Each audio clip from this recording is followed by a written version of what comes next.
the game on Saturday was his last game ever in the blue and gold. What kind of impact did he leave on the Notre Dame football program? Well, I think he brought a lot of notoriety to our defensive line in terms of development, how you can develop. He came in 210, 215 pounds and developed into a explosive, powerful player. So, player development, he can come in here and develop as a defensive lineman. And, I think a lot of that credit goes to him and our strength and conditioning program. But I think it says a lot about him and his want and desire to be the best he could be. And all the credit should go to him and our staff. Now, Chase Claypool's battled through some injuries this season, and he still had some pretty remarkable catches. How impressive is that, considering what he's been through this year? Yeah, he's a warrior. I mean, he just has that mindset that when he's out on the football field, that's his domain.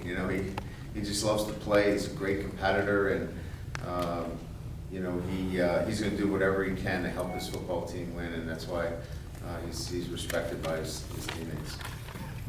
Tim, top left. Brian, you mentioned Malcolm Perry played slot back last year. Do you wish he was still playing slot back? Is that what you're saying? I am. I don't think that's going to happen. You mentioned, I know yesterday you talked a little bit about the defensive end positions now without Okwara.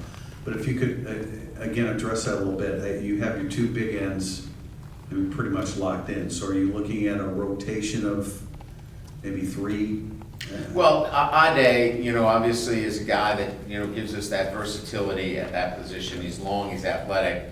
He was extremely disruptive on Saturday, hand up in the face of the quarterback virtually all the time. Obi now is going to play, and he's a young player that we have, a great deal of confidence in, so now he becomes part of that rotation. But it'd be Ade and Obi is the two guys now that you see a lot more of on the field. And Foskey has played 3 games. That's correct. And so you probably don't see him this weekend. Okay. Yeah, you probably don't see him this weekend. We try to hold him in back to see where he fits best. More conventional offense. Yeah, exactly. And Justin Adamiola. Yeah, he's really played well for us. Both Eddie Molas have played really solid football for us, and they would be counted in that as well. Absolutely. Javon McKinley really flashed against the 2 non-Power 5 conference teams. Where does he need to get better in his game? How do you see that? Well, he hasn't played a lot of football, and so I think this is his opportunity to continue to grow. I mean, I think anything that we can get from him this year is a bonus.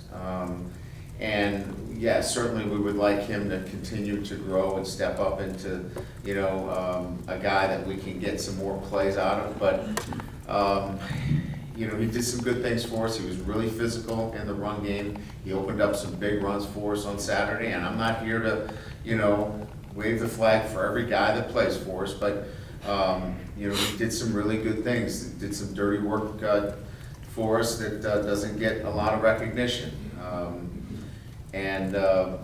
But he has to continue to grow. But this is his first year playing, and we'd like to see him make some more plays. He would like to as well. But I think he's on that track. I think 2